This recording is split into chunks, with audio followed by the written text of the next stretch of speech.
So, good morning, good afternoon, good evening, everyone, wherever you happen to be in the world today. Welcome, one and all, to Coffee Talk. That's right, it is time for Coffee Talk.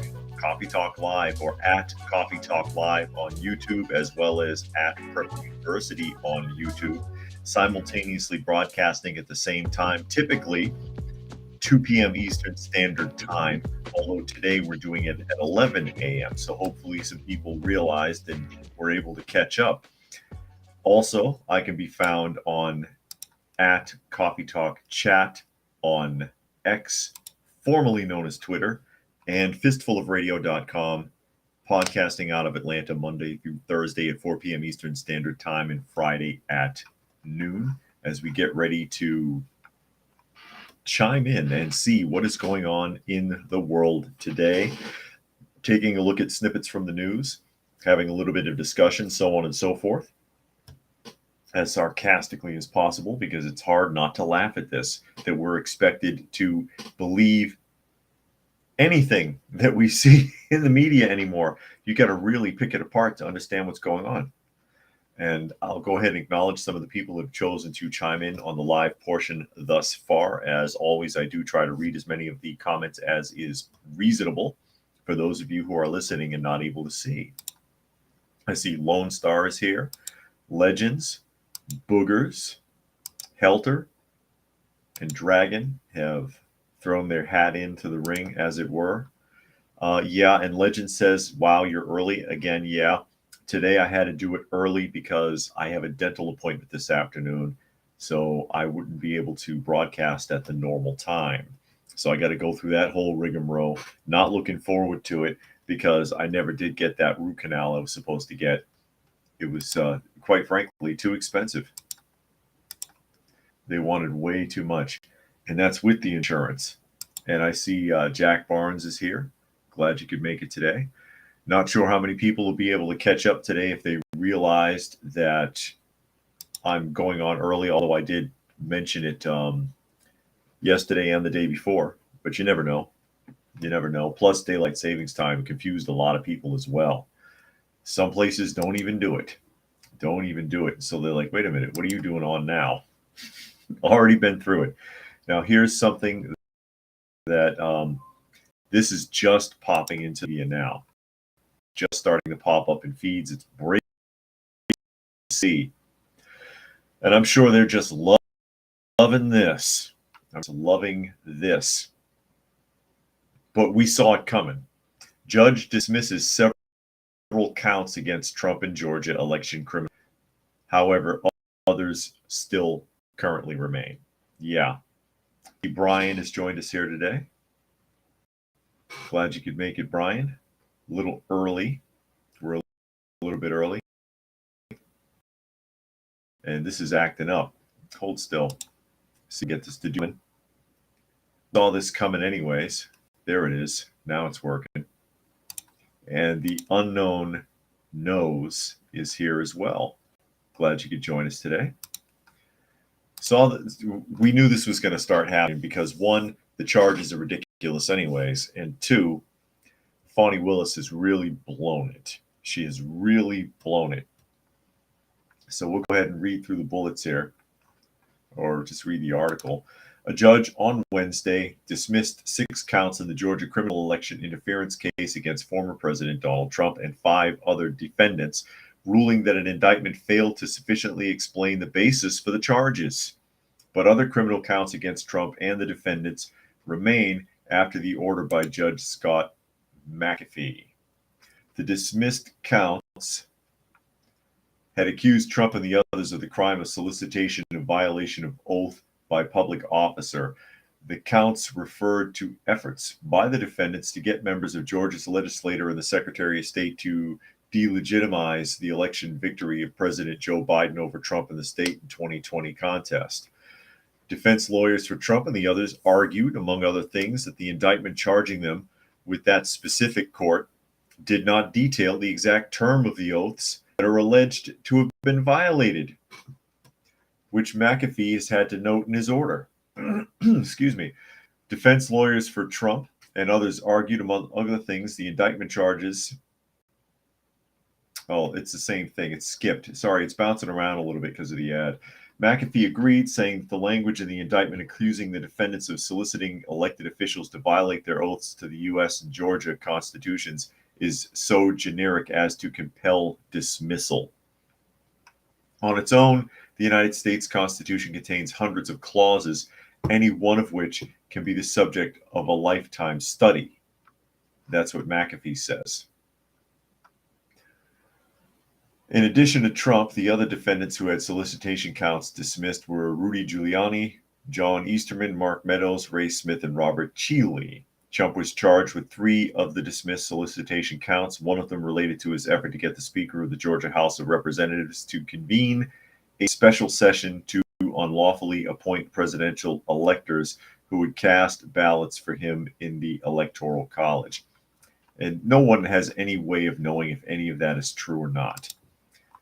No one has any way of knowing, but they've really blown this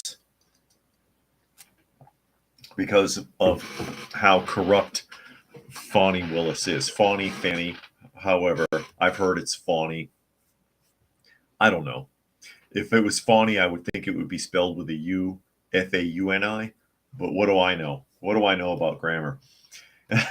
Anyways, I mean, she's shown herself to be dishonest. This is proven at this point. She's dishonest.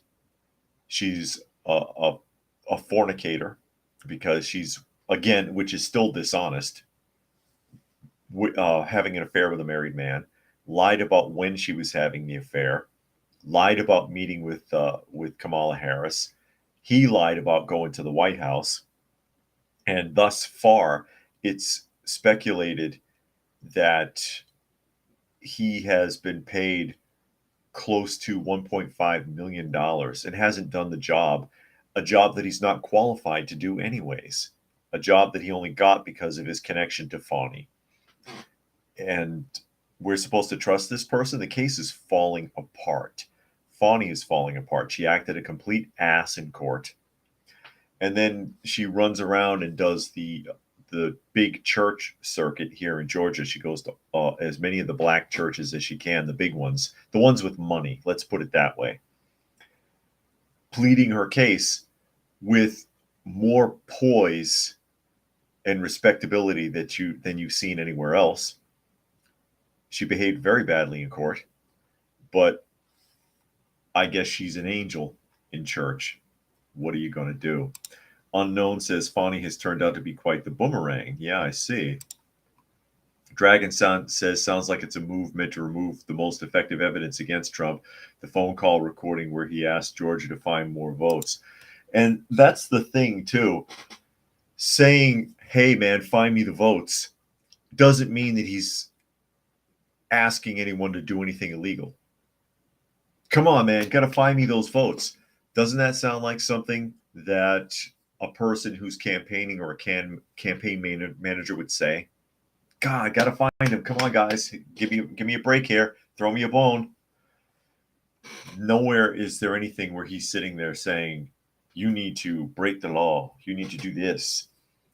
You need to falsify that. There's none of that. And so it's slowly getting thrown out here.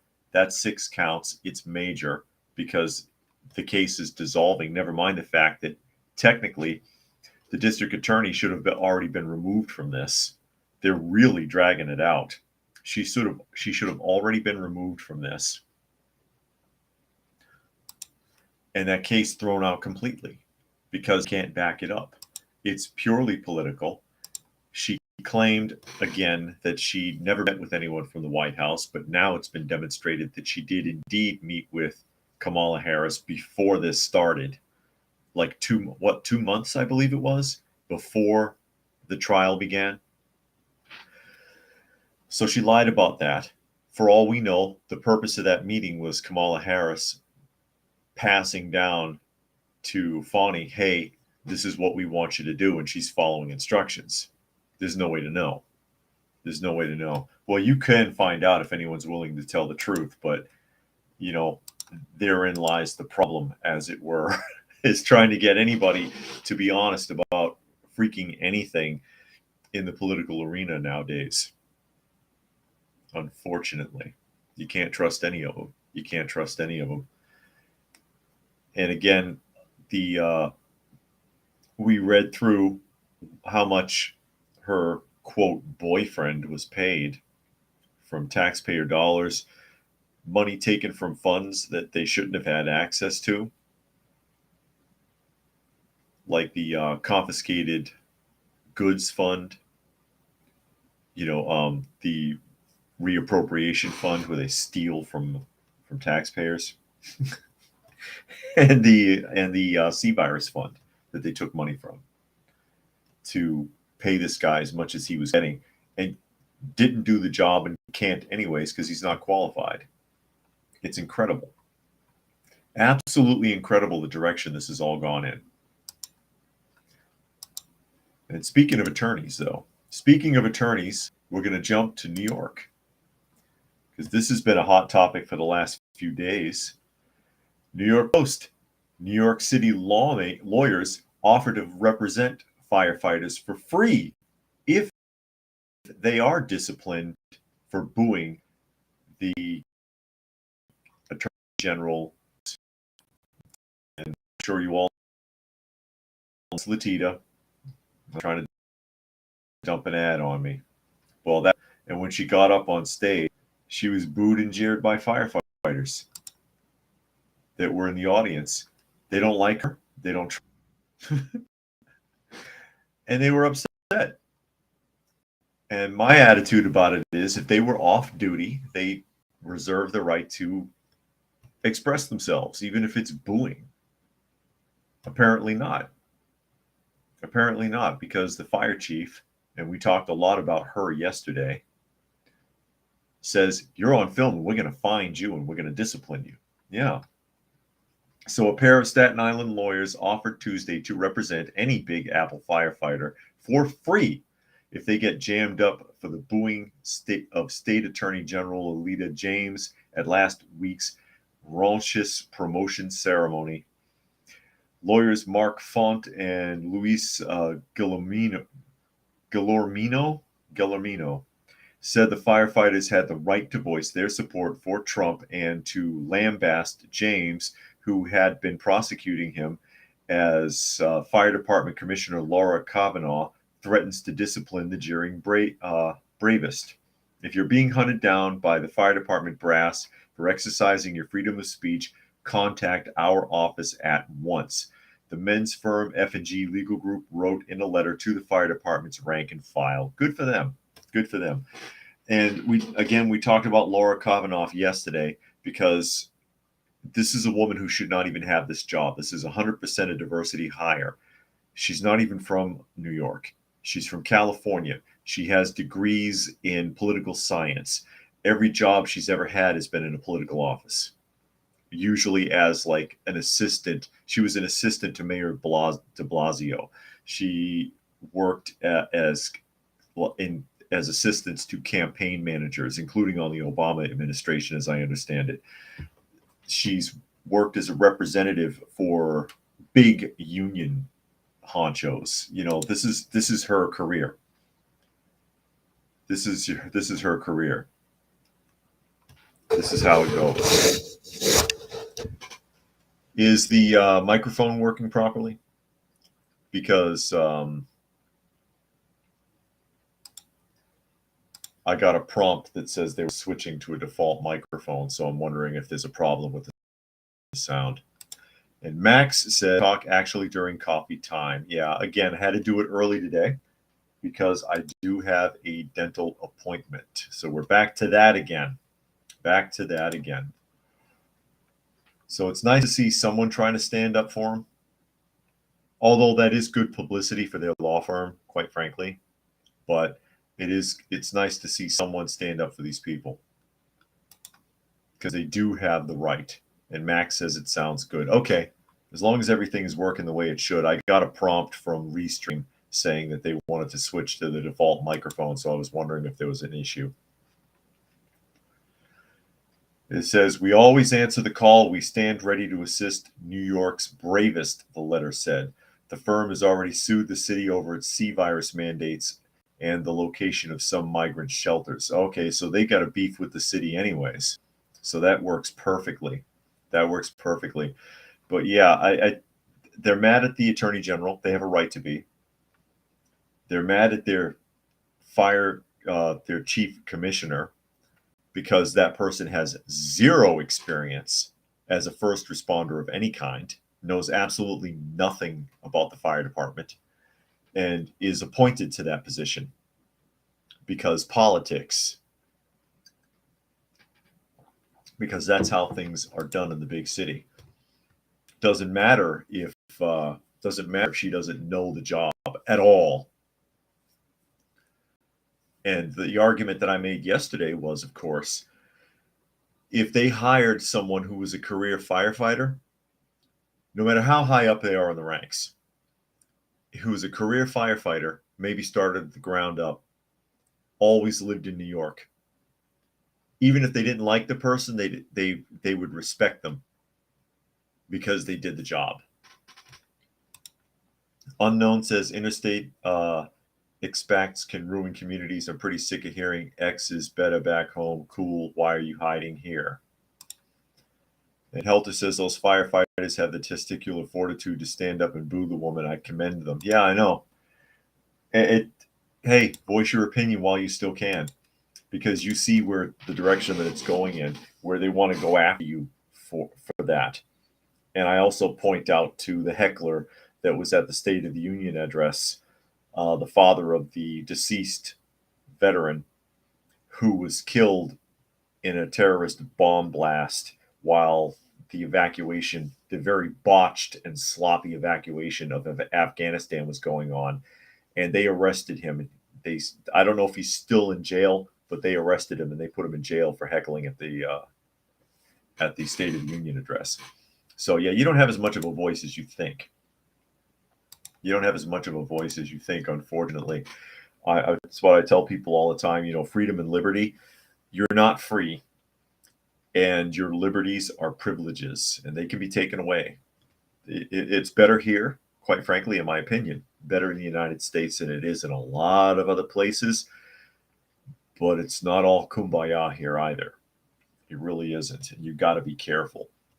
You do have to be careful, but they've taken it away from us by degrees. Death by 1,000 paper cuts, as they say.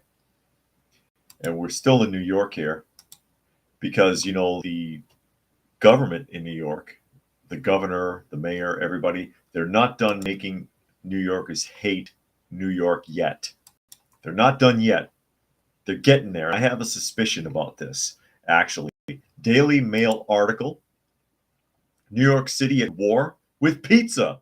Controversial green plan backed by Eric Adams forces restaurants to slash oven pollution by 75%. It's an oven. It's a damn oven. And that is a cultural thing, especially on the East Coast. Boston, New York, the pizza. It's a big deal. It's a big deal. Like they say about Chicago, pizza is a big deal also. But yeah, New York, and I know in Boston too, big deal pizza. It's a very cultural thing. So here we go. Pizza joints across New York City are being forced to raise the dough to cover the costs of, I see what they did there, to cover the costs of expensive air filtration units after the liberal city passed new regulations limiting emissions. Democratic Mayor Eric Adams has approved a new green plan that requires facilities using wood and coal-fired stoves to cut their smoke by 75%. More than 130 businesses will be impacted by the law, including many famed pizza joints. Businesses can apply for an exemption from the mandate, which goes into effect on April 27th, but they must prove they cannot financially meet the requirement. Still, excuse me, businesses must then cut their emissions by 25%. Get those people doing crack. Oh, here we go. This is a quote, I guess, from one of the local pizza places. Get the people doing crack on the corner of the street away from me and leave my wood-burning ovens alone. Alejandra Sanchez, a professional chef, told Daily Mail. We want health care Leave our pizza alone. I don't want healthcare either, but pizza's fine. Leave the pizza alone too. I don't want the free healthcare because that's a trap. Sanchez was referring to the city's sprawling homelessness problem that frequently sees people sleeping on the streets. She implored Adams to focus on more important issues facing the city than pizza emissions. That's right. The change, while costly for owners, won't change the pizza's taste, Sanchez said. I don't think it'll impact the flavor that much, said Sanchez. It's impossible to get the smoke out of something completely unless you use an electric oven, which is, of course, why they use either coal or wood burning to get a specific taste, which I think is what they're saying here. I think the ones that will suffer the most is probably Neapolitan pizzas. So that's what's top of the list for Mayor Eric Adams is to over-regulate pizza restaurants. Unbelievable. And Puck is here, says, I forgot to turn my clocks back by 3 hours. Monkey is here. Glad you could make it. And Puck says, are there really street vendors cooking rats in New York City? Saw that in a recent Alex Stein video. I have no idea. I'm not in New York. I don't know. Wouldn't surprise me. Make a rat burger like in Demolition Man. Monkey says, is it New York City or Chicago trying to get rid of oven stoves for pizza? Probably both of them, because that's just ridiculous. That's just ridiculous. And if you're burning wood, that ash is natural anyways. Helter says these pizza restaurants alone are not the biggest contributors to carbon pollution. Adams should implement a law to reduce the carbon emissions emitted by private jets. That won't happen. That is not going to happen. He may have to ride one day. But this makes me suspicious. When they do dumb crap like this, it makes me suspicious, and it makes me think of California.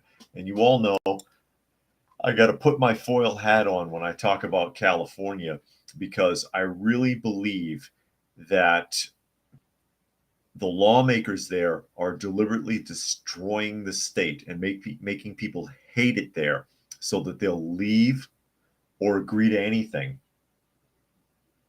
because they're in bed with the billionaires who are buying up large chunks of abandoned property so they can build their 15-minute cities. They're mini utopias, they like to call them. Okay? And I suspect they're trying to do the same thing in New York, because it seems like all they want to do is drive people out of there.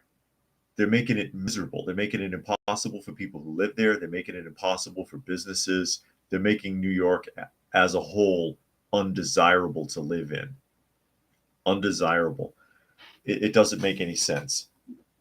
Unless there's some grand plan for the restructuring of New York that requires them to make it unpalatable for the people who live there now,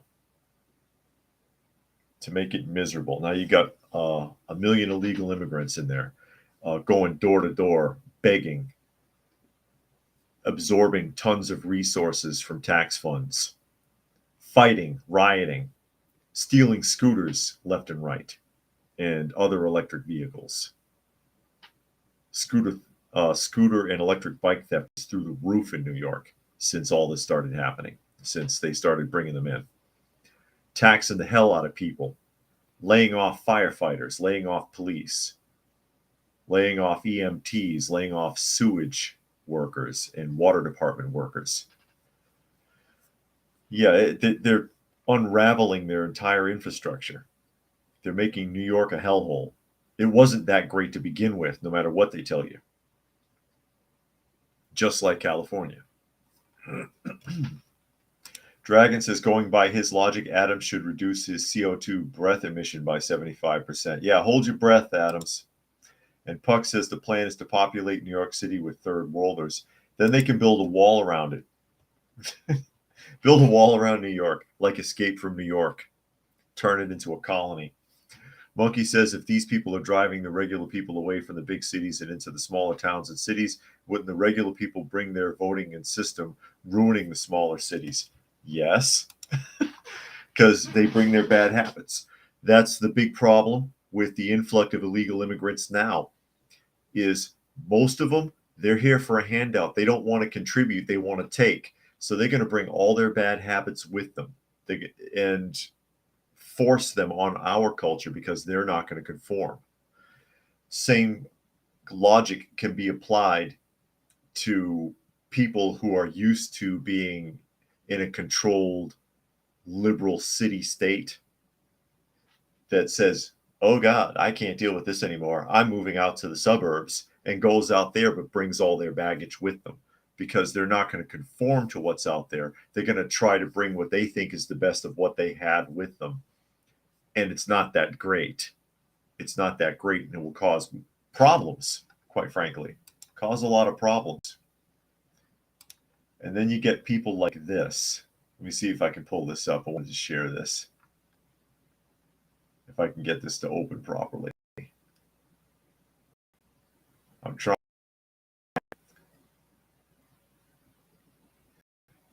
I've got a video clip here real quick that I wanted to show. This is the type of people that we're raising up in the world today. And it's scary. It's a very scary thing. Let me get this set up. And this is from Minds of the Truth.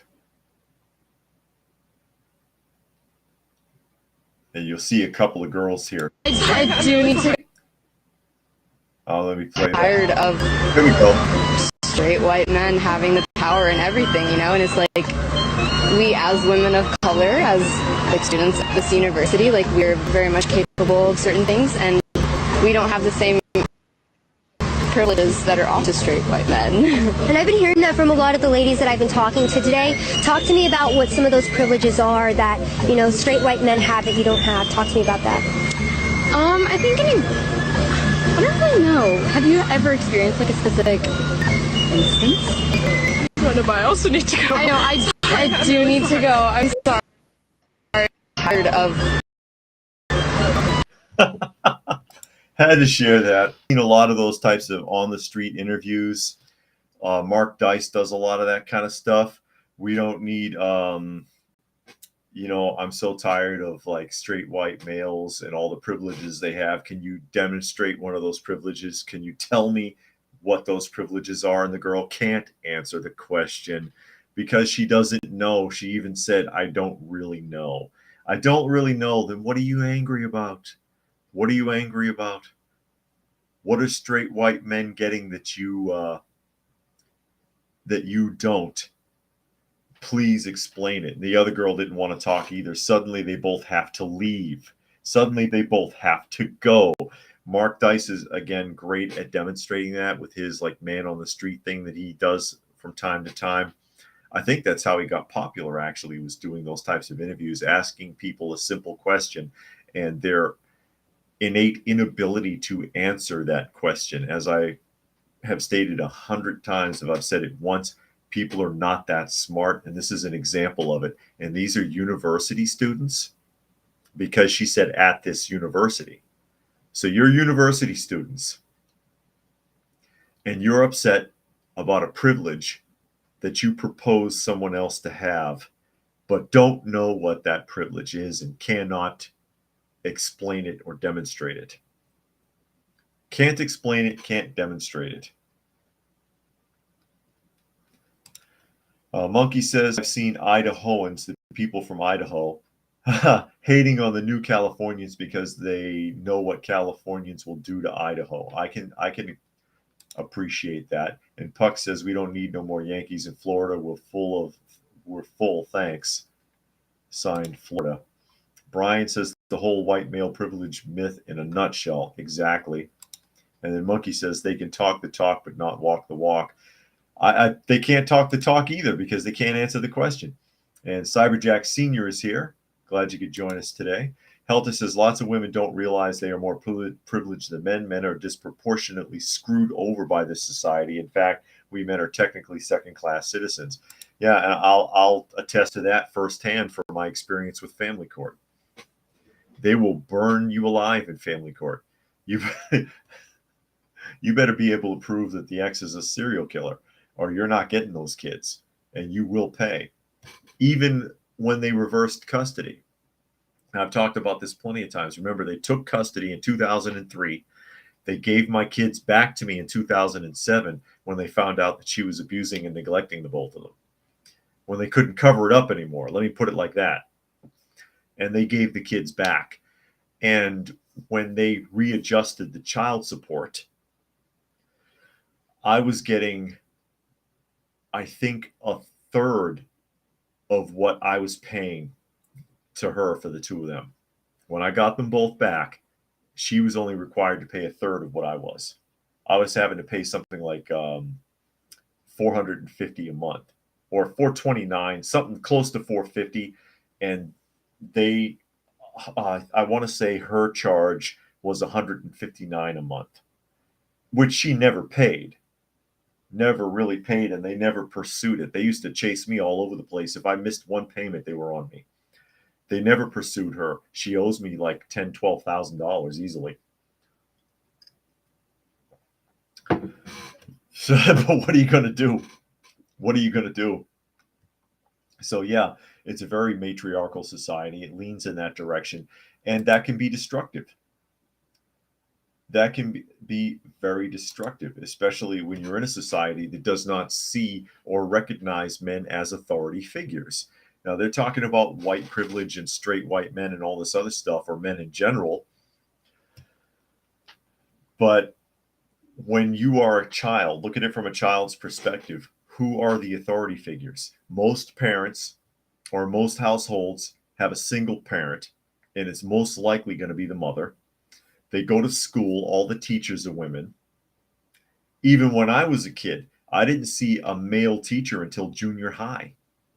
And there was only a handful of them in the junior high school. Okay, only a handful. So most teachers are female. Social workers, I've talked about this before. You all know I've worked for the Juvenile Justice Authority, so I've had to work with or meet or take classes with a lot of social workers because I had to get similar training. I've probably seen easily, I don't know, 500-600 social workers, all women. I've only ever in my life encountered 3 male social workers. 4. I'm sorry, 4, because there was one male social worker at a school when I was working for Durham, when I was driving the school bus. So 4 that I recall ever seeing while I was working for them, out of hundreds and hundreds. Nurses are all female, mostly females.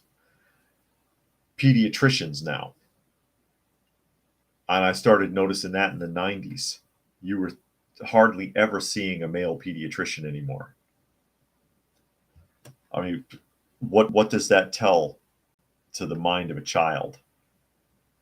That because you can have male authority figures, but then all you ever see are female ones.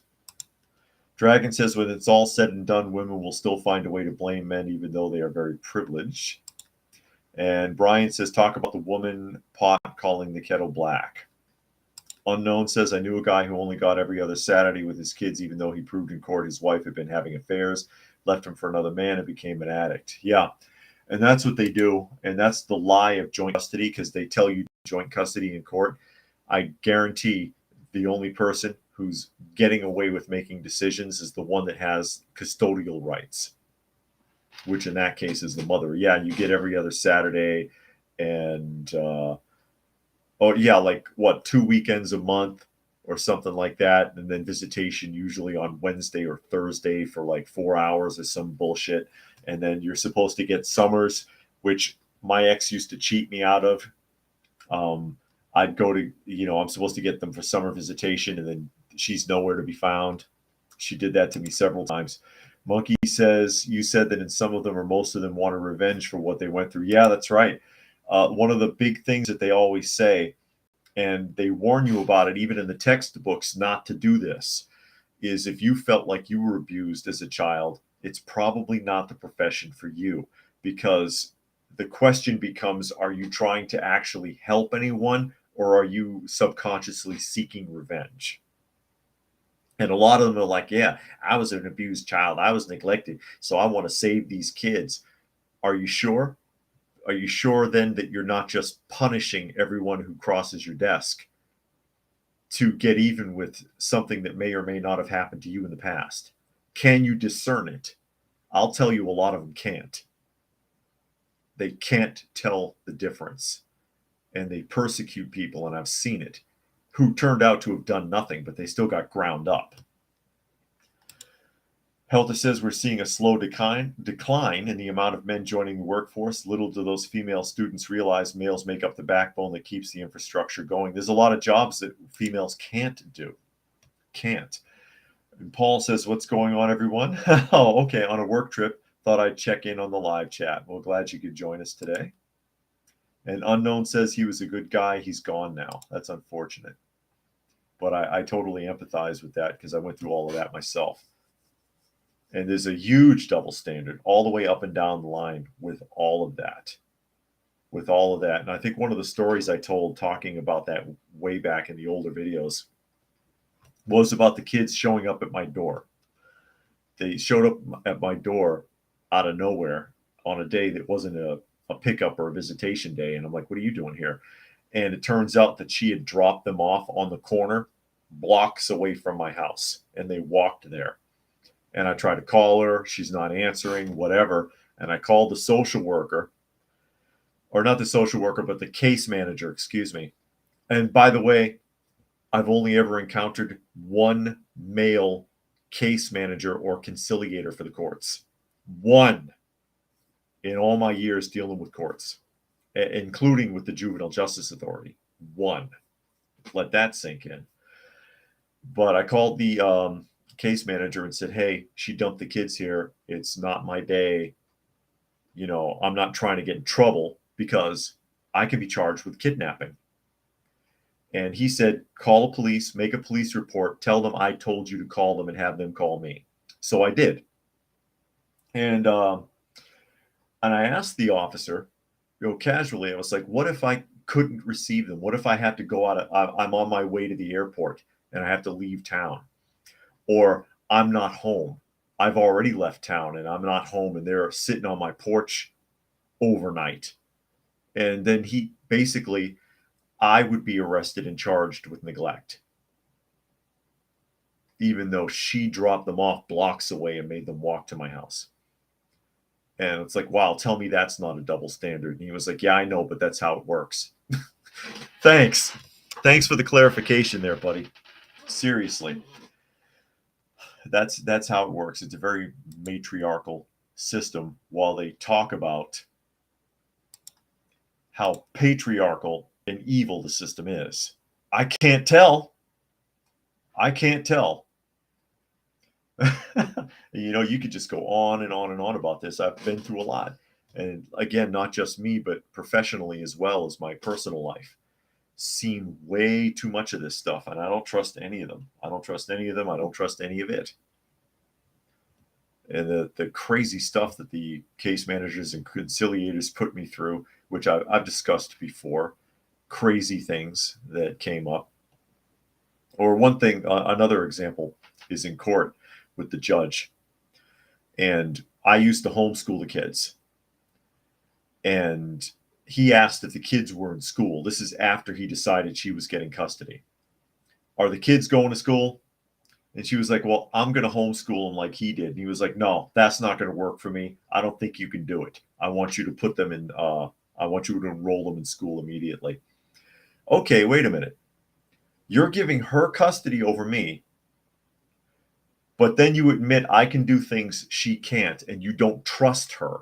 So you want her to put the kids in school? Did I miss something?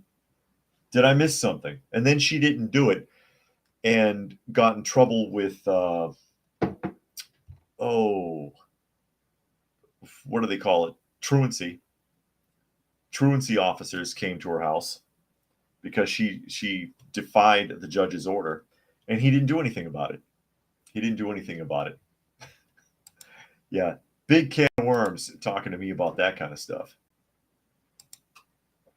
as we roll around to the next article, talking about dear old, sweet old, lovable old, cuddly old Uncle Joe sitting in the swimming pool getting his legs rubbed. This is from Raw Story.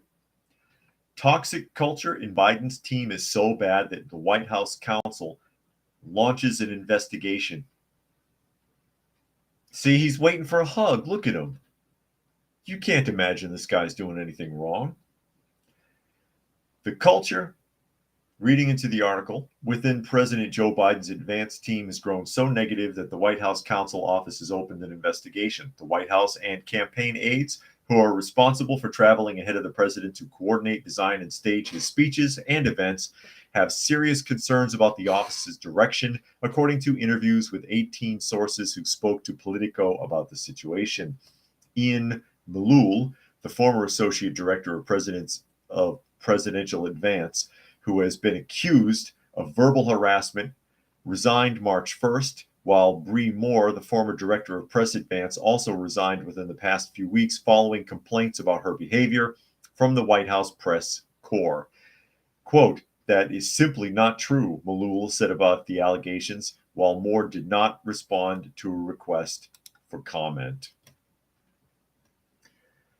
It's been an honor of a lifetime working with this team, and I'm so proud of everything we've done together, Malul added.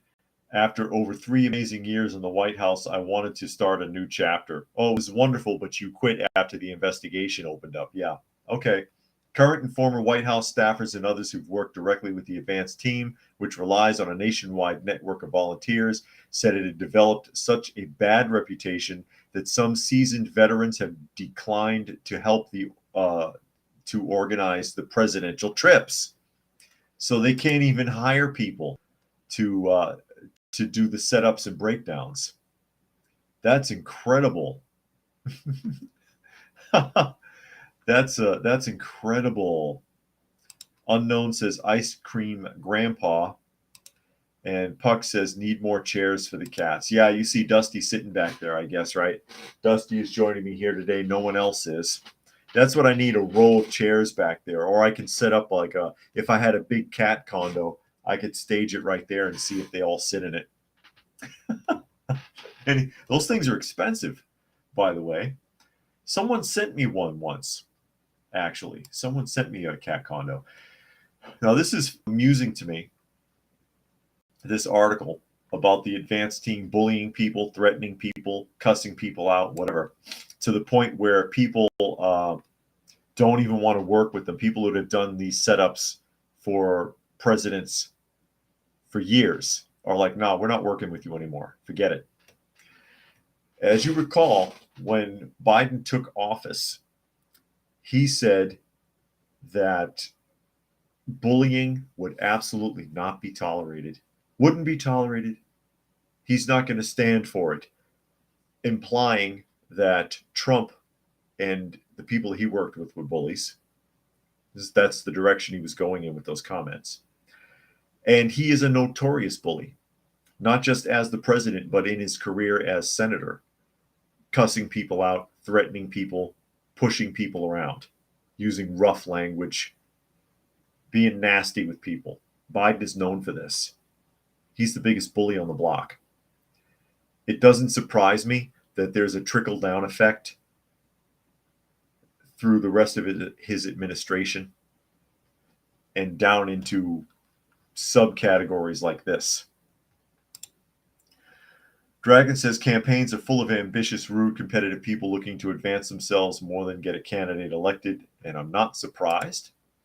And John Boy is here. Says, sorry, I'm late. That's okay. That's okay. Well, we're early anyways. But yeah, I don't know if people are getting announcements on time or what. And Puck says it's been maybe weeks since the last time Biden fondled or said something inappropriate to or about a kid. What gives? Has he been exposed to any? You know, they're getting closer to election. They got to reel that in because they're counting on the collective memory of the American people to be relatively short because most people don't have a very good attention span. That's why TikTok is popular. That's why YouTube is trying to push shorts instead of actual videos. that's the people of like they can't pay attention to anything. They're like goldfish. They're like goldfish now. It's ridiculous. But that doesn't surprise me at all. You waking up, Dusty? I saw her move there. No, that's okay. Take your nap. Take your nap. But yeah, that doesn't surprise me either. They're going to reel him in. They're going to try to control him better. They're going to try to control what he says better. Keep him from walking off with the microphone and getting into some of his goofy stories about growing up wherever he claims he grew up next, going to synagogue or black churches or Seventh-day Adventist church or wherever the hell he thinks he was, as he lies his way through everything that he says. Brian says Trump should have a sword fight with Biden. Yeah, pistols at dawn. That's what they should do. A good old-fashioned Southern duel. I challenge you, saw. The only problem is that if Trump slapped him with a glove, he probably wouldn't be in any physical condition to continue with the duel.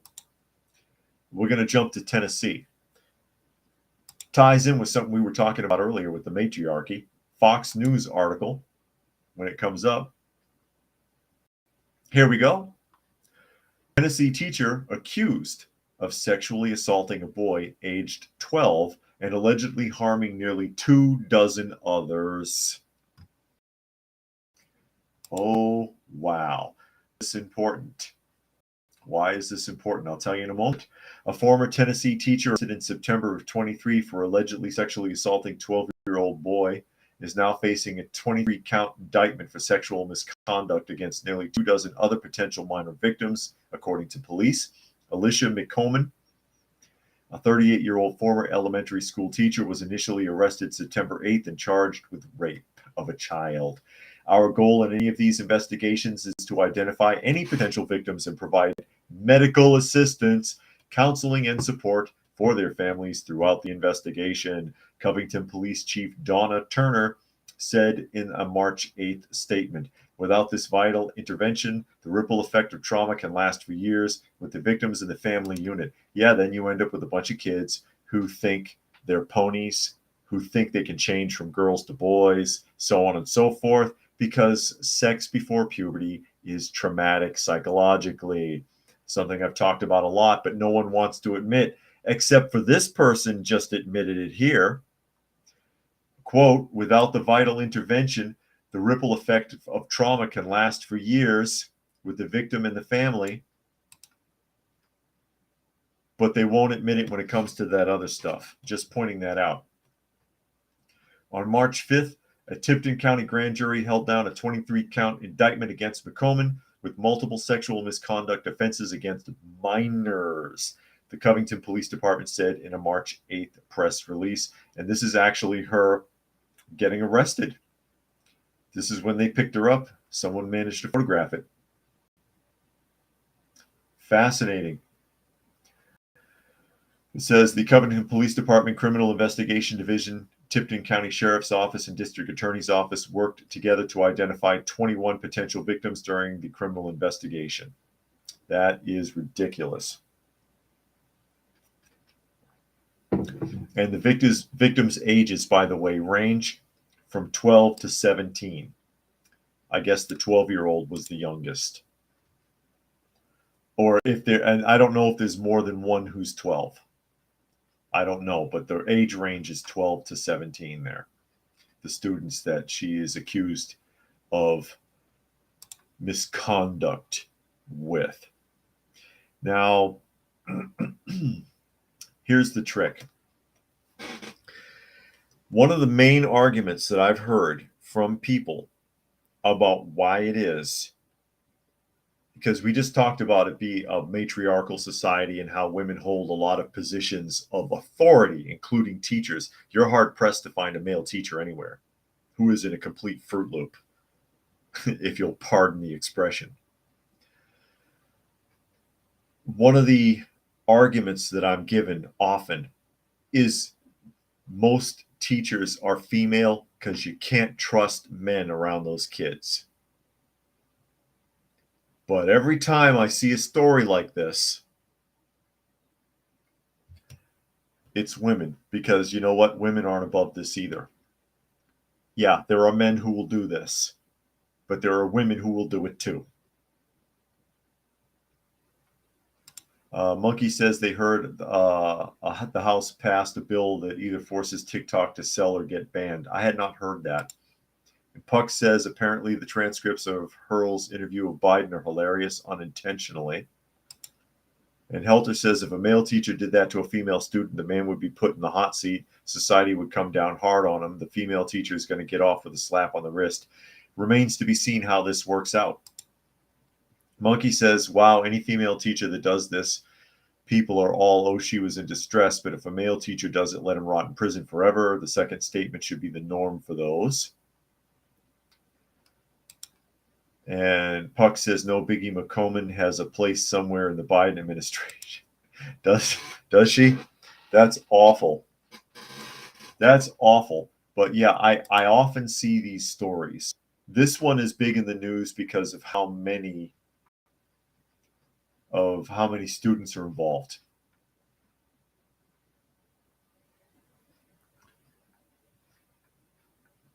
But every time I see a story like this, it's always a female teacher. And like I said, it's not to say that a male has not or does not have the potential to, but don't act like you're keeping kids safe by having all female teachers either. That's why this frustrated me, because I've heard that argument several times from people. Oh, well, would you trust your child with a male teacher? Yes, I would if they're doing the job. If they're doing the job right, sure. And if you were in communication with your child,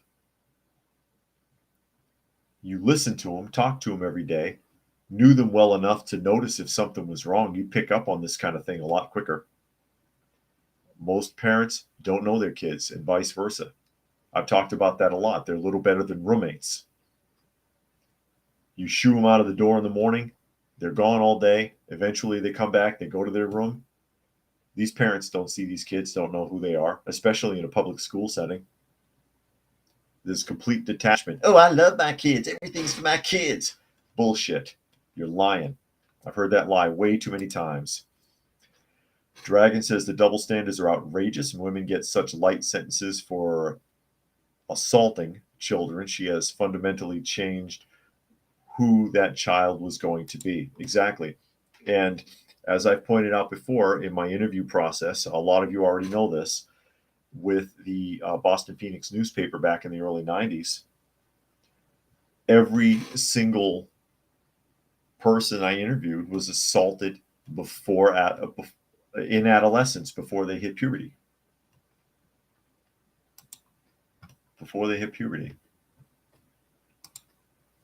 And it does affect them, obviously. And Puck says something that shall not be repeated. I'm putting it up on the screen. I'm going to get in trouble. Referring to them as maps. Yeah. When your deeds are weighed at the end of the time, see how well that works out for you. If you're a person who believes that. Oh, people can't help who they love. Yeah, okay. Yeah, there was another term for it once upon a time. It was called mental illness. And they used to lock you up for it.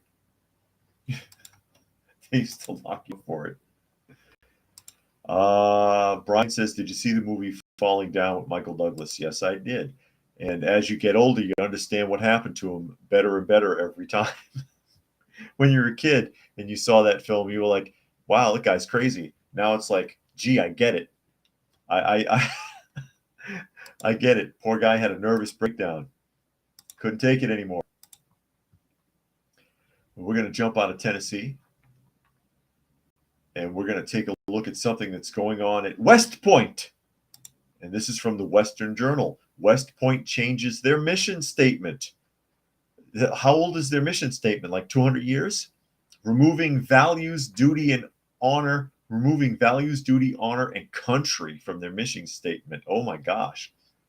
And a move sure to worry many of the vulnerable 2-century-old, I was right, 200 years. West Point is going woke. Superintendent Lieutenant General Steve Gilland announced Monday a change in the institution's mission statement. The phrase duty, honor, and country is out, exchanged for the more amorphous Army values.